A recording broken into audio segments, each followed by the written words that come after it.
কোন কারণে আপনি রিটটা ফাইল করছেন, বা আপনার প্রশ্নের ধরন অনুযায়ী আপনি কস্ট টাইটেল লিখবেন। সেটা যদি রিট অফ ম্যান্ডামাস হয়, তাহলে direction two be issued upon the response number এত এত ডু সামথিং। প্রহিবিশন হলে, প্রহিবিশন যদিও কখনোই আসে না রিটে। তারপরে হচ্ছে আপনার যদি সার্সিউরি হয়, তাহলে আপনি জাস্ট প্রিসাইসলি আপনার কজ, যেই বিষয়টা নিয়ে আপনি এগ্রিড, অর্থাৎ কোনো একটা সার্কুলার, কোনো একটা ডিসমিসাল ফ্রম দ্য সার্ভিস যদি হয়, কিংবা যেই মেমোরেন্ডাম বা যেই লেটারের মাধ্যমে আপনি এগ্রিড, সেই লেটারটাকে আপনি উল্লেখ করতে হবে পোস্ট টাইটেলে। আমরা সেটা পরে যখন এক্সাম্পল দেখবো তখন আরো ক্লিয়ার হবে।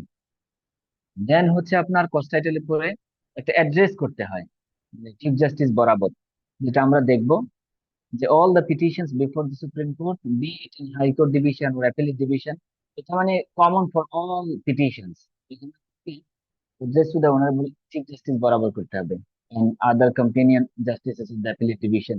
ওইটা একেবারে ফরমেটিভ, এটা মুখস্থ করে নিতে হবে। দেন হচ্ছে আপনার নেম অফ দ্য পার্টিস, আপনি যে পিটিশনার একজন হোক একাধিক হোক, প্রত্যেকের কারেক্ট অ্যাড্রেসটা লিখতে হবে, নাম অ্যাড্রেস পুরো অংশটুকু লিখতে হবে। দেন ভার্সেস লিখতে হবে হচ্ছে আপনার যারা রেসপন্ডেন্ট হবে। রিটের ক্ষেত্রে রেসপন্ডেন্ট কারা হয়, এটা এক্ষেত্রে আমাদের মানে গভর্নমেন্টের এগেনস্টে। অলওয়েজ মনে রাখতে হবে রিট হচ্ছে এমন একটা remedy, writ remedy is always against government, government functionary, কিংবা হতে পারে যে অটোনোমাস কোনো বডির এগেনস্টে, ইউনিভার্সিটির এগেনস্টে হতে পারে, বা লোকাল অথরিটির এগেনস্টে হতে পারে। এখন আপনাকে ওই প্রশ্নের ধরন অনুযায়ী বিবাদীদেরকে সিলেক্ট করতে হবে। একেবারে প্রথম বিবাদী যিনি হবেন, রেসপন্ডেন্ট হবেন, সেটা হচ্ছে বাংলাদেশ। আমি যদি এদিকে তাকায় বলতে চাই, আপনাদের দিকে তাকায় বলি, সেটা হচ্ছে রিচের ক্ষেত্রে যদি তাড়াতাড়ি হয়ে যায়, মানে আমার কথায় যদি একটু স্পিড আপনাদের বুঝতে অসুবিধা হয়, তাহলে আমাকে বললে আমি রিপিট করবো, ঠিক আছে? তাহলে রিটের মানে যারা বিবাদী হবেন, রেসপন্ডেন্ট হবেন, সেখানে প্রথম রেসপন্ডেন্ট হবে বাংলাদেশ। একটু কারণ একটু কেটে কেটে আসতেছে, কেটে কেটে গভর্নমেন্ট আসতেছে। Public of Bangladesh will be, বলে যে রেস্ট এট বাংলাদেশ। স্যার আর্টিকেল আপনার 150, একটু হেডফোনটা একটু কাছে নিলে ভালো আমাদের হবে, প্রথম একটু কথা যিনি কেটে কেটে রেসপন্ডেন্ট আসতেছে। হবেন তিনি হচ্ছে বাংলাদেশ, প্রেজেন্টেড বাই দ্য হেডফোনটা একটু সেক্রেটারি, কাছে নিলে ভালো হয়। Indian ministry. ভাইয়া, দেন সেক্রেটারি, আসসালামু আলাইকুম। দেন আপনার মানে যারা যারা এই ইস্যুর সাথে জড়িত, পাবলিক অথরিটি বা পাবলিক ফাংশনারি যারা যারা জড়িত, তাদের সবাইকে আপনি রেসপন্ডেন্ট বানাবেন। এটা কিন্তু আমাদের, এখন আমরা এই যে ফরম্যাট বললাম, এটা একটা একটু ফলো করেন। একেবারে উল্লেখ করা আছে in the supreme court of Bangladesh, high court division. আমার কথা তো ও, জি, আচ্ছা ঠিক আছে। শুধু এটা দিই। আপনারা কেউ শুনতে না পেলে আমাদেরকে বলবেন প্লিজ। জি সবাইকে শুনতে পাচ্ছেন? জি জি ভাইয়া স্যার, আমার এখন স্পষ্ট হচ্ছে, একটু আগে স্পষ্ট। জি, এখন জি ভাইয়া আমার একটু বলা ছিল। হ্যাঁ শুনতে পাচ্ছেন? জি জি ভাই, আমাদের ওই যে প্রথম ক্লাসটা আমরা অনেকে পাইনি। যদি একটু মানে সংক্ষেপে যদি একটু প্রথম ক্লাসের বিষয়টা যদি একটু বলতেন শর্ট করে। ও, প্রথম ক্লাসে আমরা আলোচনা করেছিলাম আর্টিকেল 102, মানে 102 কে যে 5 প্রকারের রিট, মানে যে প্রকার আছে সেগুলো মোটামুটি বিস্তারিত বলেছিলাম। তারপরে সংক্ষেপে হচ্ছে রিটের কথা বলা আছে, একটা হচ্ছে রিট অফ ম্যান্ডামাস, আর একটা হচ্ছে আপনার রিট অফ প্রহিবিশন। অর্থাৎ কোনো একটা যদি পজিটিভ ডিরেকশন, যদি দেখে যে কোনো একটা লিগ্যাল রাইট কারো, আহ, সে এনটাইটেল, বাট মানে কনসার্ন অথরিটি দিচ্ছে না, তখন তাদেরকে মানে ডিরেকশনের ভাষাটাই এরকম। আমার কাছে আসলে এখন সেই শিক্ষা নাই বা ইয়া নাই যে আহ, কোনো সরকারি অথরিটি বা লোকাল গভর্নমেন্টের অথরিটিকে ডিরেকশন দিতে পারে টু ডু সামথিং পজিটিভ, আমিন ভাই, কোনো একটা কাজ করার জন্য বা ভাইয়ার কথা একটু বা কোনো কিছু মানে না ভেঙে করার ভেঙে জন্য, সেটা আসতেছে, হচ্ছে একটু দেখেন। রিট অফ, যে কথা ভেঙে ভেঙে আসতেছে। কথা ভেঙে ভেঙে আসতেছে। এখন ঠিক আছে। আচ্ছা ঠিক আছে, বলতেছি যে ওই রিটের প্রকারগুলো আমরা আলাপ করেছিলাম। আপনার এই writ of mandamus, writ of prohibition, তারপরে রিট অফ সার্সিওরারির ক্ষেত্রে যদি অ্যাগ্রিড কোয়েশ্চেন আপনার pursuant to an application filed by the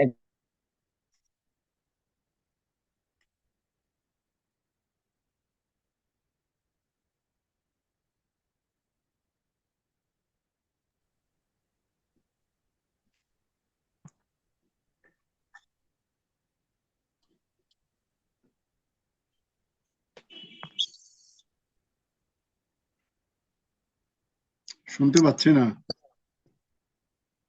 একেবারেই।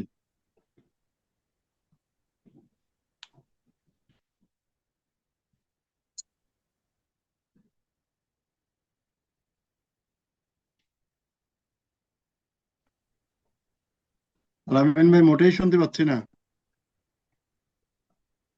হ্যাং হয়ে আছে।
এবার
কোনো কিছু শুনতে পারি না ভাই।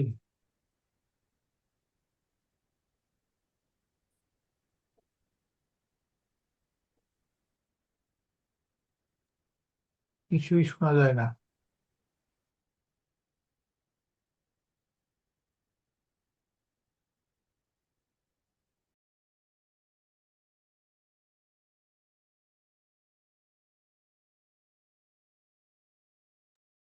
না, শোনা যাচ্ছে না।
আসসালামু আলাইকুম।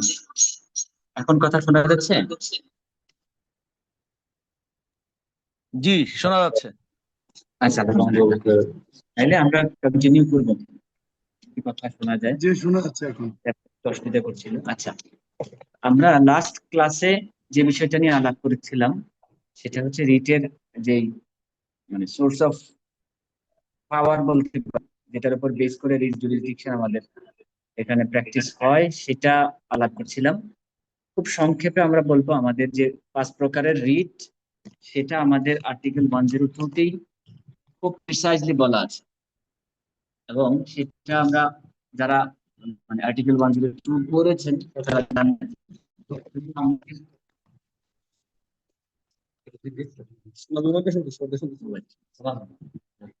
পার্টিসিপেট দেখার জন্য। হ্যাঁ, আচ্ছা আচ্ছা।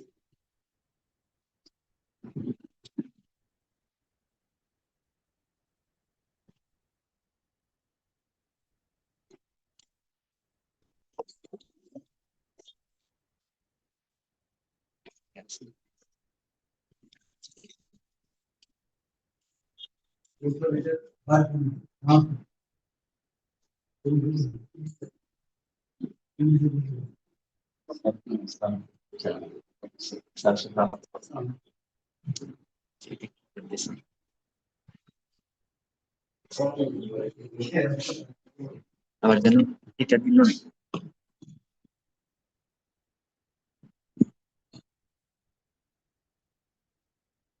আসসালামু আলাইকুম।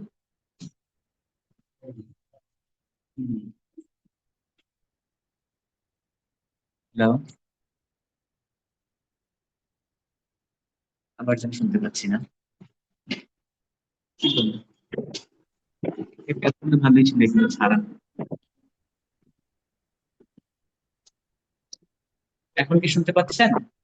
জি স্যার, শোনা যাচ্ছে আপনাকে।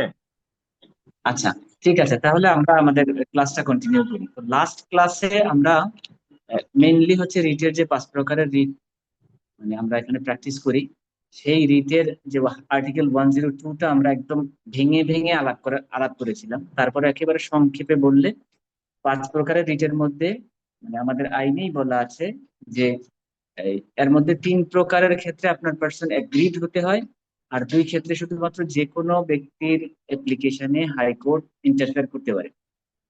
3 প্রকার হচ্ছে writ of mandamus, prohibition and সার্সিউরারি।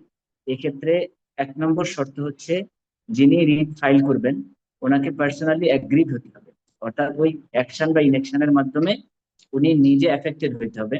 যদিও এই এই ভিউটা অনেক এক্সপেনশন হয়েছে by the judgment of the honourable high court division, supreme court both. যদিও আমাদের সংক্ষেপে কথা হচ্ছে যে ব্যক্তি রিট ফাইল করবেন ওনাকে দেখাতে হবে যে উনি পার্সোনালি অ্যাগ্রিড। অ্যানাদার ওয়ান হচ্ছে যে আরেকটা শর্ত হচ্ছে যে if there is no other equally efficacious remedy, অর্থাৎ আপনি যখন রিট ফাইল করবেন এই রিট ফাইল যেই গ্রাউন্ডে করবেন ওইটার যদি অল্টারনেটিভ রেমেডি থাকে তাহলে আপনি রিট আসতে পারবেন না। আর এই প্রথম প্রকার হচ্ছে যে আপনার রিট অফ ম্যান্ডামাস। আইনে আর্টিকেল 102 তে বলা হয়েছে যে মানে pursuant to an application filed by any person aggrieved, High Court Division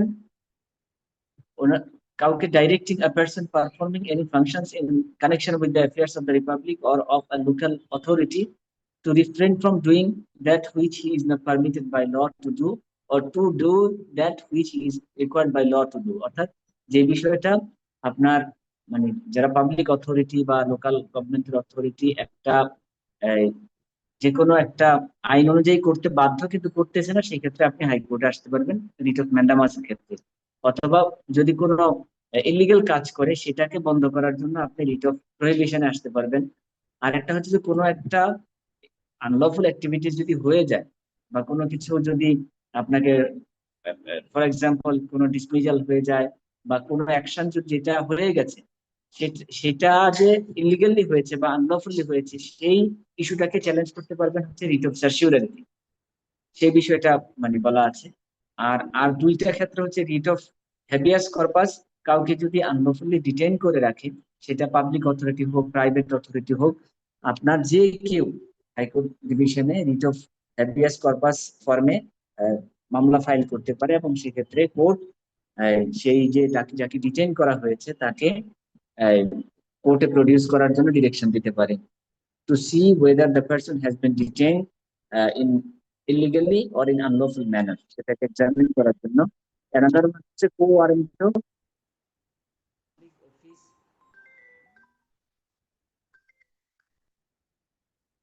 public office,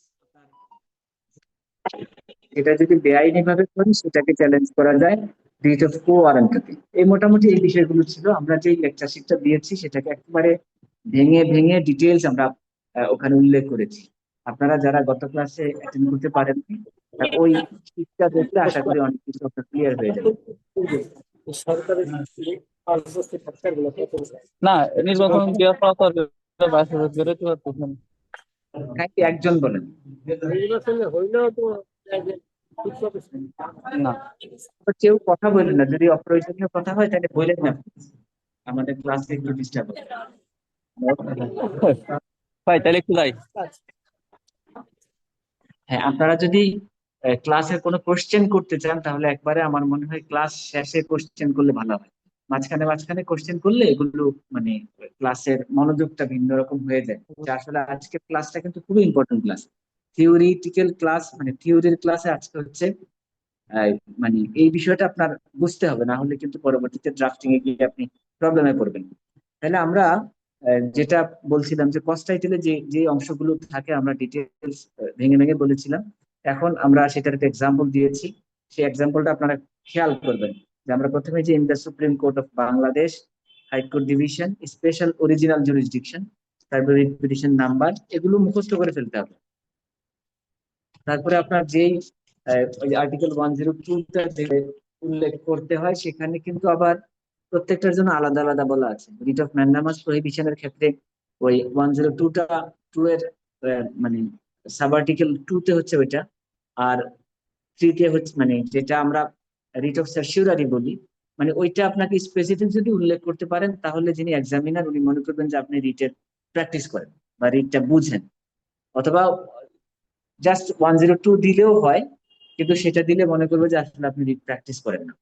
যার কারণে আপনি যদি যখন ম্যান্ডামাস হবে তখন যদি দেন যে আর্টিকেল 102 সাবঅর্ডিনেট 2, তারপরে আপনার এ, তারপরে 1, এটা যদি আপনি ম্যান্ডামাসের ক্ষেত্রে দেন তাহলে আপনার সবচেয়ে ভালো হবে।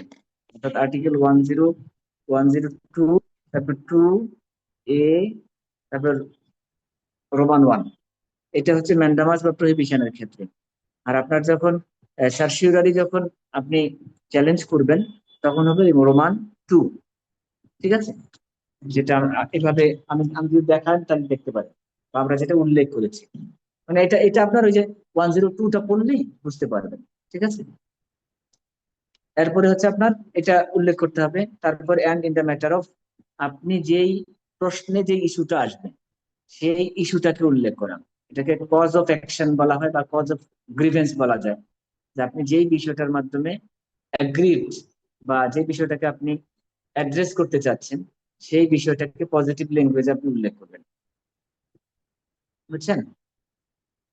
যদি বুঝতে পারেন তাহলে এই এক্সাম্পল থেকে আগে যেটা বলেছিলাম সেটাই, এটা যে প্রত্যেকটা কোশ্চেনে আলাদা আলাদা ভাবে লিখতে হবে, বা কোশ্চেনের যে ইস্যুটা, কারো হয়তো ডিসমিসাল হতে পারে, কারো সাসপেনশন হতে পারে, বা কারো নিকা রেজিস্টারের লাইসেন্স ক্যান্সেলেশন হতে পারে।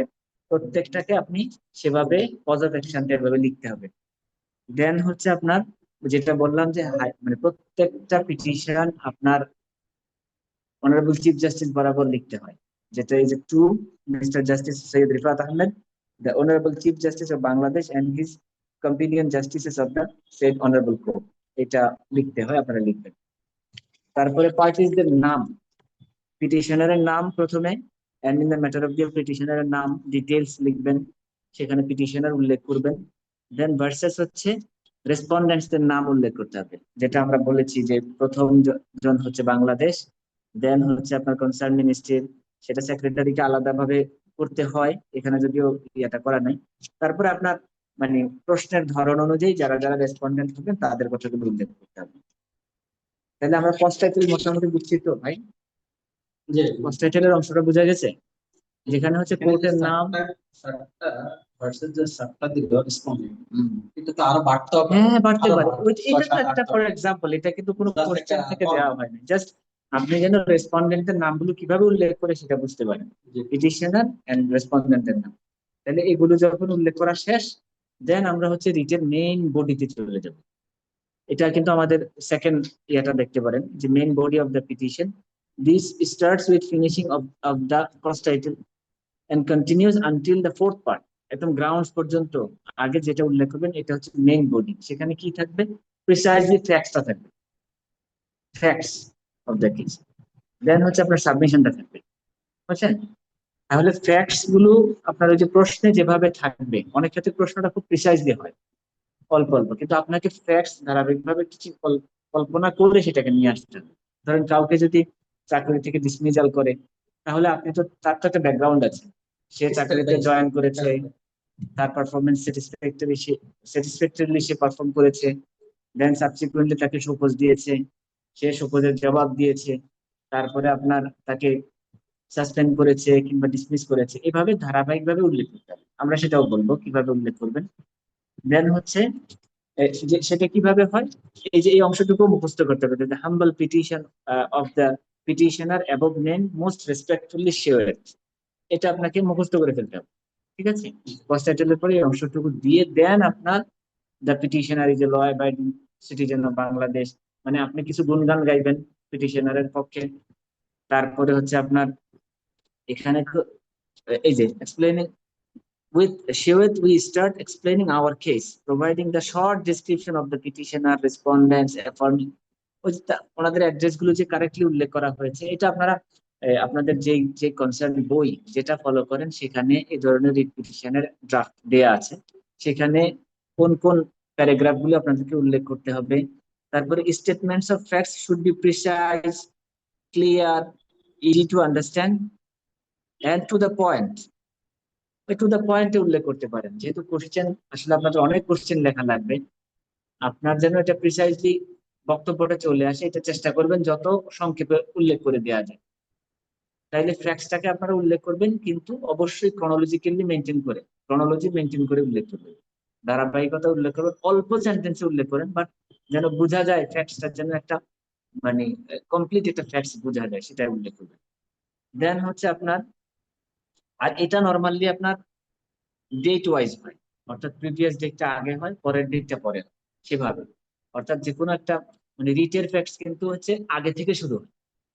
ধরেন একটা কাউকে চাকরি থেকে ডিসমিস করলো, আপনি উল্লেখ করতে হবে তার অ্যাপয়েন্টমেন্ট থেকে শুরু করে লাস্ট পরেরটা পরে যাবে, এবং সেভাবেই কিন্তু অ্যানেকচার হবে। এটা উল্লেখ করা হয়েছে। অর্থাৎ আপনি যখন উল্লেখ করবেন, ধরেন তার appointment he was appointed on এত, এটা, তখন সেখানে আবার appointment letter, copy of the appointment letter has been annexed, হ্যাঁ, অ্যাজ অ্যানেক্সার এ, এটা। তারপরে এটা এটা যখন উল্লেখ করা শেষ, আপনার ফ্যাক্টসটা উল্লেখ করা হয়ে গেল, দেন আপনি আসবেন সাবমিশন। সাবমিশন হচ্ছে আপনার ল পয়েন্ট, অর্থাৎ আপনার এই যে বিষয় মানে যেটাতে আপনি অ্যাগ্রিড, এটা কোন কোন পার্সুয়েন্টে বা কোন কোন দিক থেকে এটা ইলিগাল হয়েছে, এটাকে আপনাকে উল্লেখ করতে হবে। এখন আপনার সাবমিশন কিন্তু যখন উল্লেখ দেখেন, after stating all the relevant facts we have to mention our submission. Submissions are not repetitions of facts. এটা উল্লেখ করতে মনে রাখতে হবে। আপনি যখন সাবমিশন উল্লেখ করবেন, সাবমিশনটা কিন্তু ফ্যাক্টস এর রিপিটেশন না, অর্থাৎ আপনি ফ্যাক্টসটাকে উল্লেখ করে সাবমিশন বানাই দেবেন এমনটা না। হতে পারে এটা হচ্ছে ল পয়েন্টে, relevant points, law points basing on which the case is made out, অর্থাৎ যার উপরে আপনি কেসটাকে মেড আউট করেছেন। ধরেন এগুলো আমরা যখন মানে আলাদা আলাদা কোশ্চেন যখন আপনি দেখবেন, তখন ধরেন সার্সিউরারের ক্ষেত্রে উইদাউট জুরিসডিকশন হতে পারে, যিনি আপনাকে দিয়েছেন আপনার রিপ্লাই কনসিডার করে নাই, তারপরে আপনার আপনাকে মেলাফিডে ইন্টেনশনে আপনাকে ডিসমিস করেছে, কিংবা ডিসপ্রপোর্শনে দিয়েছে, আপনার কেসটা কনসিডার করে নাই, তারপরে হচ্ছে ধরেন দা পানিশমেন্ট ওয়াজ হার্শ, খুবই হার্শ হয়েছে, মানে এই ধরনের ইস্যুগুলো আপনি সার্সিউরারের ক্ষেত্রে নিয়ে আসবেন। আপনার এই সার্সিউরারের ক্ষেত্রে কি কি পয়েন্ট আসতে পারে সাবমিশন, এটা আমরা আলাদা করে জেনারেল সাবমিশন গুলো আমরা বলে দেব। অর্থাৎ আপনি যখন কোনো একটা মামলা, আপনি সার্সিউরারি কোনো রিপিটিশন যখন আপনি প্রশ্ন আনসার দেবেন, তখন আপনাকে জেনারেল কিছু সাবমিশন আমরা উল্লেখ করে দেবো। এগুলো আপনি প্রশ্নের সাথে মিললেও লিখতে পারবেন, না মিললেও লিখতে পারবেন। এগুলো আপনাদের লেজিটিমেট এক্সপেকটেশন, মেলাফিডে, তারপরে আপনার উইদাউট জুরিসডিকশন, অনেকগুলো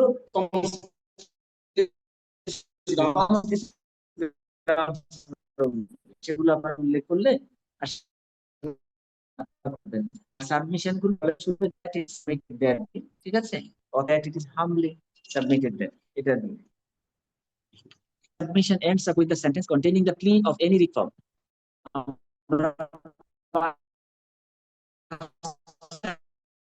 বলেছেন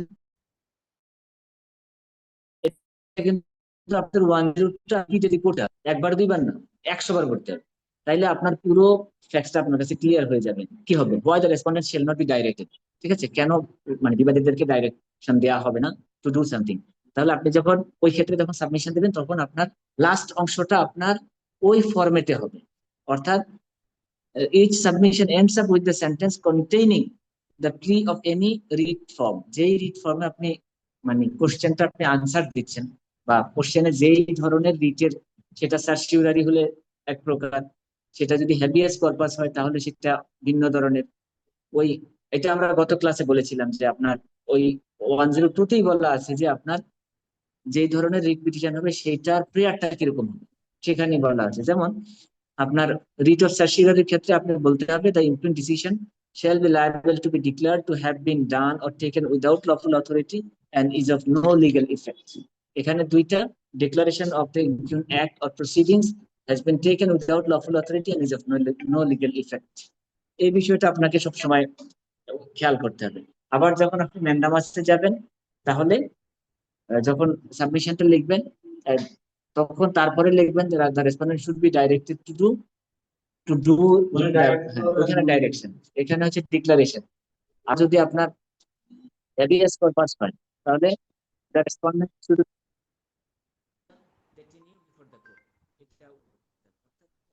করেন সাবমিশনের পরে আপনি প্রধান যেই রিটের প্রকারে আসছেন সেটা দিয়ে শেষ করবেন। নো লিগাল ইফেক্ট অন সার্টিফিকেটের ক্ষেত্রে আর সবসময় আপনাদের সবচেয়ে বেশি কোশ্চেন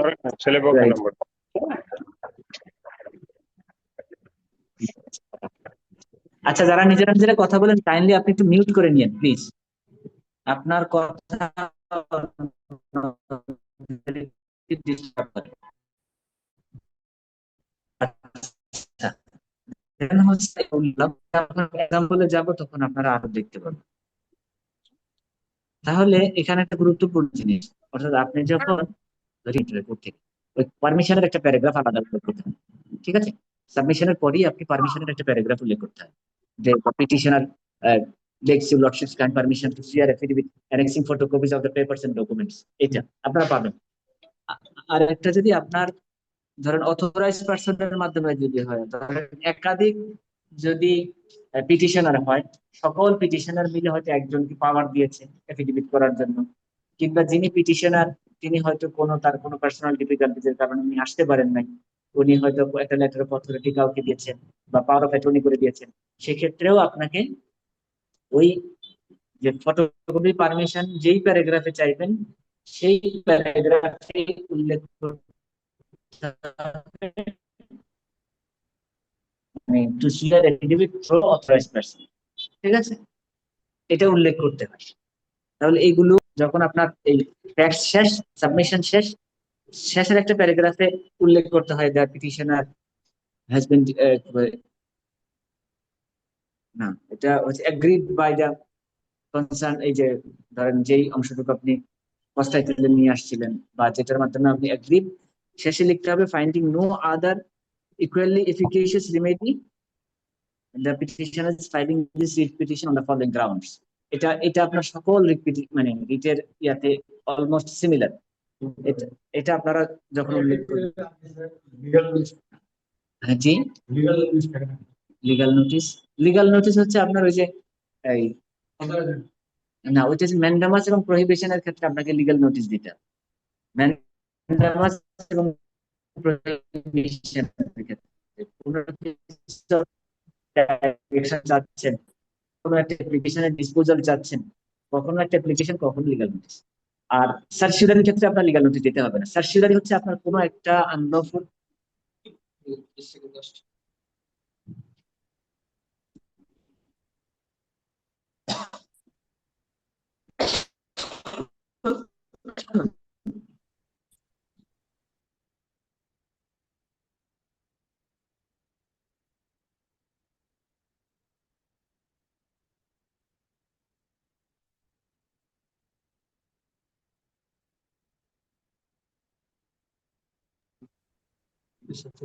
আচ্ছা, another one হচ্ছে আমরা এখন কি শেষ করলাম?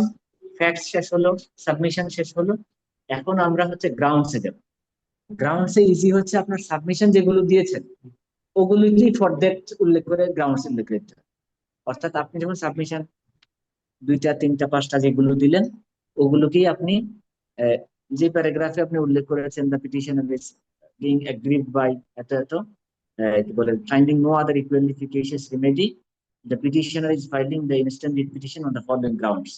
সেখানে গ্রাউন্ড বড় হাতের উল্লেখ করে দিন, গ্রাউন্ডস লিখে, তারপরে ওই সাবমিশন গুলো সবগুলো আসবে হচ্ছে ফর দ্যাট করে করে সেই সাবমিশন গুলো আপনি গ্রাউন্ডসে উল্লেখ করে দেবেন। দেন হচ্ছে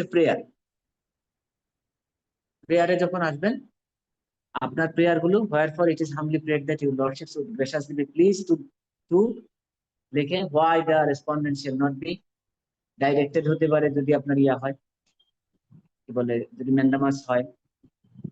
আর যদি আপনার সার্চিউরি হয় why the inaction অথবা why the memorandum issued by the respondent number so and so shall not be declared to have been issued without lawful authority and is of no legal effect, ঠিক আছে? সার্চিউরির ক্ষেত্রে কিন্তু আপনাকে যেই ইমপিউন ডিসিশনটাকে আপনি challenge করতেছেন সেটাই কিন্তু আবার স্টেও চাইতে হবে, ঠিক আছে? অর্থাৎ আপনি প্রথমে হচ্ছে ওয়াই দ্য মানে রুল নাইসাই চাইতে হবে। Why বলেছে wherefore it is humbly prayed that your lordships would graciously to issue rule nisi calling upon the respondents number so and so বা respondents to show cause as to why why এর পরে যদি ইয়া হয় কি বলে mandamus হয়, why the respondent shall not be directed to so and so যেটা সেটা। আর যদি আপনার সার্সিউরারি হয় তাহলে why the memorandum so and so dated at issued by the respondent number অমুক, ধরুন cancelling the registration of meta register এটা হতে পারে, বা কাউকে ডিসমিসাল হতে পারে, সেই অর্ডারটাকে বা ডিসমিসাল অর্ডার ডেটেড এত issued by the so and so shall not be declared to have been issued without lawful authority and is of no legal effect। এটা হচ্ছে আপনার সার্সিউরারি ক্ষেত্রে। আর যদি আপনার হেভিয়াস কর্পাস হয় তাহলে why the respondent shall not be directed to produce the detinue before the court as to satisfy that the detinue has not been detained without lawful authority in unlawful manner। এটা আপনি প্রত্যেকটা prayer আপনাকে এই যেটা 102 তে উল্লেখ করা আছে সেভাবে মুখস্থ করে ফেলতে হবে। আমরা যখন কোশ্চেন গুলো দেখবো, পার্টিকুলার কোশ্চেন আপনি যখন আনসার দিবেন তখন আমরা আরো ডিটেইল বলে দেব, ঠিক আছে ইনশাআল্লাহ। তাইলে আমরা মোটামুটি প্রেয়ারটা আপনি যদি 102টা রিপিটেডলি পড়েন, প্রত্যেকটাকে আলাদা আলাদা ভাগ ভাগ করে পড়েন, তাহলে আপনার প্রেয়ার ক্লিয়ার হয়ে যাবে। 102টা বুঝতে পারলেই রিটের মানে আপনি মিনিমাম 60% বুঝে যাবেন। যার কারণে গত ক্লাস যারা মিস করেছেন ওরা বড় মিস করছেন, তারপরেও সমাধান সম্ভব, যেহেতু আমি যে লেকচার শিটটা দিয়েছি সেখানে একদম ক্লিয়ারলি মানে ওইটাকে একদম ভেঙে ভেঙে বলেছি। 102টাও পড়বেন, সেটাও মানে বারংবার পড়ার চেষ্টা করবেন, তাইলে আপনার মোটামুটি বিষয়টা ক্লিয়ার হবে। তখন আমরা প্রেয়ারটাও বুঝে যাব, প্রেয়ারটা কিভাবে আপনাকে ফর্মুলেট করতে হবে, ঠিক আছে? আর এফিডেভিট তো প্রত্যেকটা পিটিশনে আপনাকে এফিডেভিট দিতে হবে, এক্সেপ্ট আপনি সিভিলের কি বলে ফার্স্ট আপিল ছাড়া, মেমোরেন্ডাম অফ সিভিল আপিল ছাড়া বাকি, অথবা ক্রিমিনাল আপিল ছাড়া বাকি সবগুলোতে আপনাকে এফিডেভিট দিতে হবে। তো এফিডেভিটের পোর্শনটা আপনার মুখস্থ করে ফেলবেন, ঠিক আছে? এখানে বোঝার তেমন কিছু নাই। I so and so as about এত এত এত, মানে একেবারে টোটালটাই মুখস্থ করে ফেলতে হবে। দেন আপনার ওখানে যা যা থাকে, লয়ারের নাম থাকে, ডিপোনেন্টের নাম থাকে, তারপরে মানে ওগুলো তো আর আমার মুখস্থ হয়ে গেছে, ওগুলো আপনাদের মুখস্থ করতে হবে। তার মানে এখন আমরা ক্লিয়ারলি বুঝলাম রিটের যেই অংশগুলো এগুলো আমি নিজে ভাগ করেছি, এটা এমন না যে ওখানে ভাগ করা আছে, আপনি এভাবে বুঝতে হবে। বোঝার জন্য এভাবে আলাদা আলাদা করে আমরা ভাগ করে বোঝার চেষ্টা করলাম। ফার্স্ট টাইটেলে আপনার কি কি থাকবে, আপনার কি বলে যে মেইন বডিতে কি থাকবে, ফ্যাক্টসটা কিভাবে আপনি প্রিসাইজলি লিখবেন, সাবমিশন গুলো কি হতে পারে সেগুলো আমরা ম্যান্ডামাসের ক্ষেত্রে কি কি সাবমিশন হতে পারে, হতে পারে, সেগুলো আমরা উল্লেখ করে আমরা নেক্সট ক্লাসে সেটা আমরা উল্লেখ করে দিব। দেন হচ্ছে আপনার প্রেয়ার গ্রাউন্ডসটা কিভাবে উল্লেখ করতে হবে সেটা বললাম। দেন হচ্ছে আপনার প্রেয়ারটা কিভাবে আপনাদেরকে আলাদা আলাদা প্রেয়ারটা কিভাবে ফর্মুলেট করতে হবে। আপনি কখনোই, যেটা ম্যান্ডামাসের ক্ষেত্রে আপনি কখনোই সার্সিউরারির প্রেয়ার দিবেন না, আবার সার্সিউরারির ক্ষেত্রে কখনো ম্যান্ডামাসের প্রেয়ার দিবেন না, আবার ম্যান্ডামাসের ক্ষেত্রে মানে হেভিয়াস কর্পাসের ক্ষেত্রে কখনোই সার্সিউরারির প্রেয়ার দিবেন না। এইটা যদি আপনি আইডেন্টিফাই করতে পারেন তাহলে রিড আপনি বুঝে গেছেন, বাকিগুলো আপনি ধারাবাহিকভাবে নিজেদের ডেভেলপ করবেন। আর প্রেয়ারের পরে এফিডেভিট যেটা, সেটা তো almost common to all the petitions, সুতরাং এটা মুখস্থ করে ফেলতে হবে। তাহলে এটা হচ্ছে আমাদের আজকে থিওরিটিক্যাল ক্লাস। এখন যদি কেউ কিছু না বুঝে থাকেন তাহলে আপনারা বলতে পারেন, আমরা উইদিন 5 মিনিটসের মধ্যে আমরা ক্লাস শেষ করব। এই আলমগীর ভাই দিয়ে দিবেন ইনশাআল্লাহ, আলমগীর ভাই দিয়ে দিবেন। আর আপনারা একটু কষ্ট করে হলেও ক্লাসগুলি মিস করেন না, কারণ রিডটা হচ্ছে মানে হাইকোর্টের যত প্র্যাকটিস আছে, বিশেষ করে আপনাদের পরীক্ষার মধ্যে পরীক্ষার্থীদের জন্য যে সিলেবাসের মধ্যে রিড হচ্ছে সবচেয়ে বেশি ইউনিক এবং কিছু বোঝার বিষয়। কারণ আপনি সিভিলে যান, ক্রিমিনালে যান, ওগুলোতে কিন্তু আপনার একটা নিচ থেকে একটা ধারাবাহিকতা থাকে, কিন্তু এখানে কোশ্চেনটা যেমন একটার সাথে আরেকটা মিলবে না, আবার আনসারটাও কিন্তু একটার সাথে আরেকটা মিলবে না, তবে একটা ফরমেশন আছে। কিন্তু এটা যদি আপনি ধরতে পারেন তাহলে খুব ইজিলি আনসার দিতে পারবেন ইনশাআল্লাহ। এবং এক্ষেত্রে কিছু জিনিস মুখস্থ করতে হবে, আর বাকিটুকু বুঝার জিনিস বুঝবেন। আপনার ফান্ডামেন্টাল রাইটস বুঝতে হবে, আপনার লিগ্যাল রাইটস বুঝতে হবে। এগুলো আপনি মানে একটার পর একটা বুঝতে পারবেন ইনশাল্লাহ। আমি ওই আমার ফার্স্ট লেকচারে সেটা উল্লেখ করছি। এরপরে আমার মনে হয় রেকর্ডেড ক্লাস থাকতে পারে, তাহলে রেকর্ডটা আপনারা শুনে নিতে পারেন, তাহলে আরো বেশি ইজি হবে ইনশাল্লাহ। এখন যদি কারো কোনো কোশ্চেন থাকে বলতে পারেন।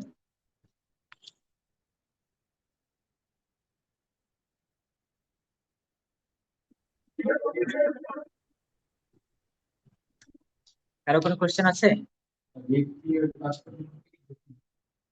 জি, পাঁচটার মধ্যে আপনি একেবারে মেনলি হচ্ছে আপনি writ of mandamus, writ of certiorari আর রিট অফ হ্যাবিয়াস কর্পাস, এই তিনটের মধ্যে কোনো একটা থাকবে। কো ওয়ারেন্ট তেমন একটা আসে না। আর প্রহিবিশন আসলে prohibition on one kind of injunction. যেমন আমরা প্রহিবিশনের একটা মামলা করেছিলাম হচ্ছে, ধরেন অ্যাকুইজিশনের মামলায় কম্পেনসেশন অ্যাওয়ার্ড ঘোষণা করে, অর্থাৎ যার প্রপার্টিটা অ্যাকোয়ার করে তার নামে অ্যাওয়ার্ড দেয়। এখন অনেক ক্ষেত্রে আপনার রংফুল পার্সনের নামেও অ্যাওয়ার্ড হতে পারে। তখন আপনি কিন্তু হাইকোর্টে এসে ওই যে মানে কম্পেনসেশন ডিসবার্সমেন্টের উপরে একটা ইনজাংশন চাইতে পারে। প্রহিবিশনটা হচ্ছে ওয়ান কাইন্ড অফ ইনজাংশন। খুব মানে কি বলে ভদ্র ভাষায় এটা রিটে নিয়ে আসে, যদিও এগুলো রিটে খুব এই, আপনার যদি কোনো ডিসপিউটেড ফ্যাক্টস কিন্তু রিটে আসে না। যদি একদম ক্লিয়ার, যদি আনএম্বিগুয়াস হয় তাহলে আপনি রিটে আনতে পারেন। সেক্ষেত্রে আমরা ডিসবার্সমেন্টের উপরে ইনজাংশন পেয়েছিলাম, ওইটা হচ্ছে প্রহিবিশন। কিন্তু মেইনলি আপনার ম্যান্ডামাস হয় এই সার্সিওরারি খুবই বেশি, সার্সিওরারি অলমোস্ট 70%, আর বাকি হচ্ছে আপনার 30%-এর মধ্যে ম্যান্ডামাস এবং হ্যাবিয়াস কর্পাস, এইগুলোই থাকে। সুতরাং আপনি তিনটা রিট যদি আপনি প্রপারলি বুঝছেন, তাহলেই কিন্তু আপনার কোশ্চেন ইনশাল্লাহ আপনি আশা করি অসুবিধা হবে।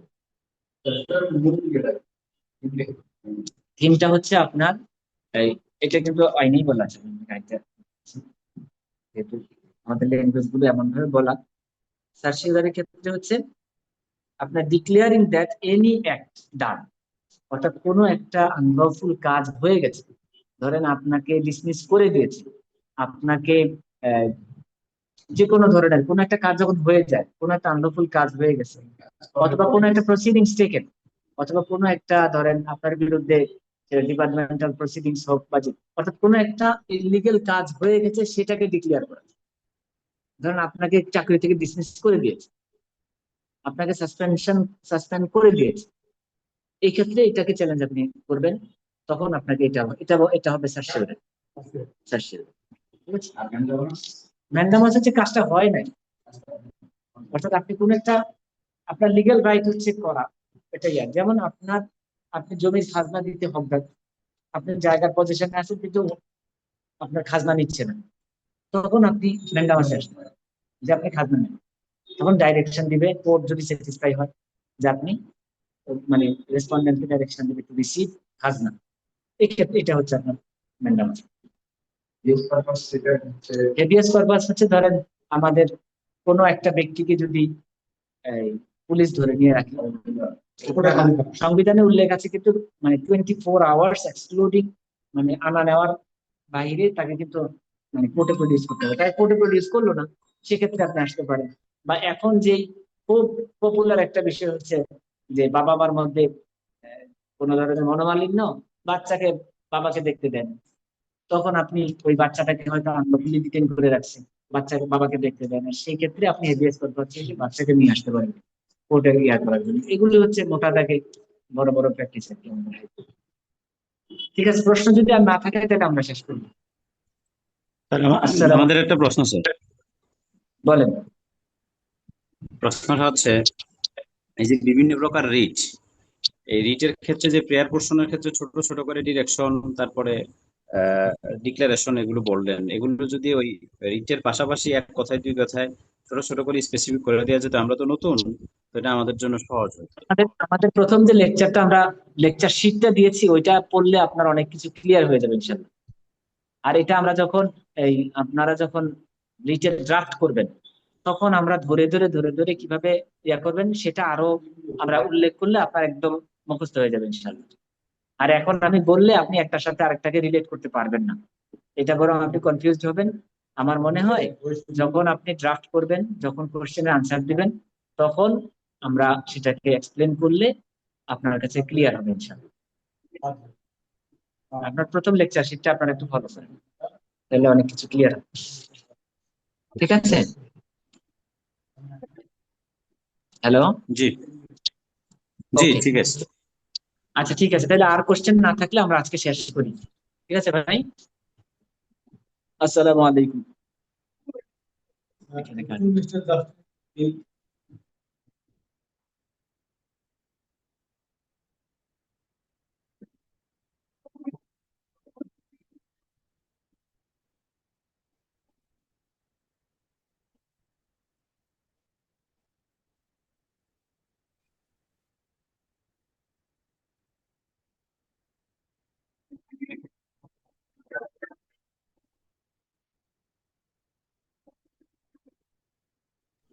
ভাই শোনা যায় না, মুজাহিদ ভাই শোনা যাচ্ছে না।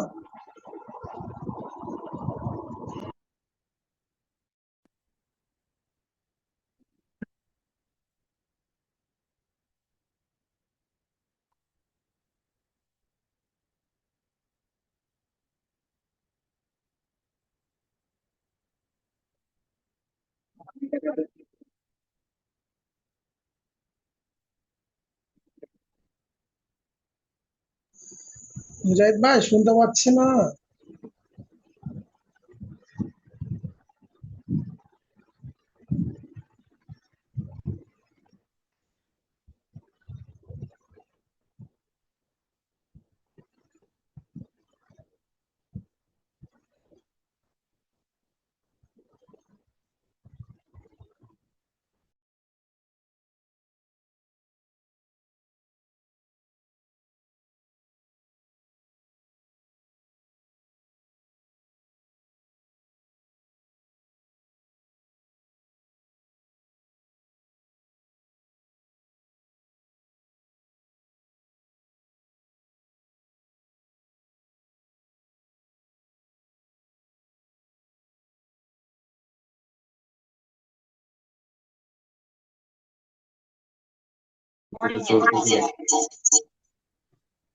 জি, আমার মনে হয় এখন শোনা যাচ্ছে নাকি?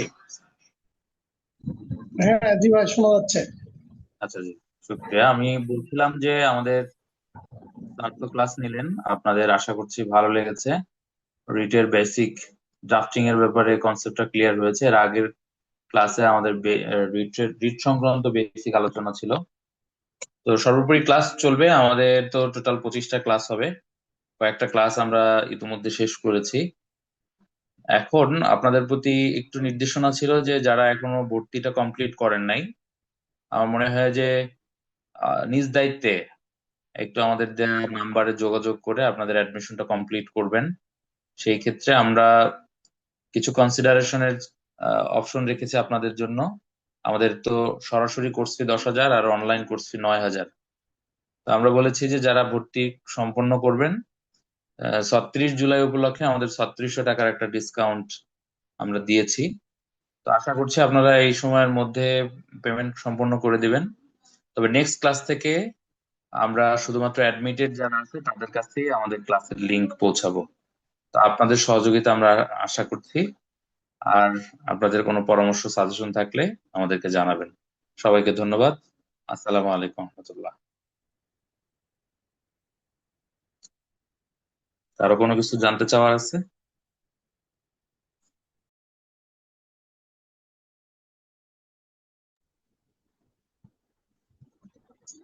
ভাই 36 জুলাই পর্যন্ত ভর্তি মানে ছাড় হবে? জি জি, 37 জুলাই পর্যন্ত স্যার। 37 জুলাই পর্যন্ত স্যার মানে হলো 5ই আগস্ট পর্যন্ত স্যার। ভাই এটা কি বিকাশে দেওয়া যাবে না? জি ভাই, বিকাশে দেওয়া যাবে, আরো যে কোনো উপায়ে দেওয়া যাবে আর কি। ব্যাংক, বিকাশ, রকেট, সব উপায়ে দেওয়া যাবে। ঠিক আছে ভাই, না ভালোই হয়েছে আলহামদুলিল্লাহ। ঠিক আছে। জি ভাই, ধন্যবাদ। সবাই ভালো থাকবেন। আসসালামু আলাইকুম রহমতুল্লাহ। ওয়ালাইকুম আসসালাম ওয়া রাহমাতুল্লাহ।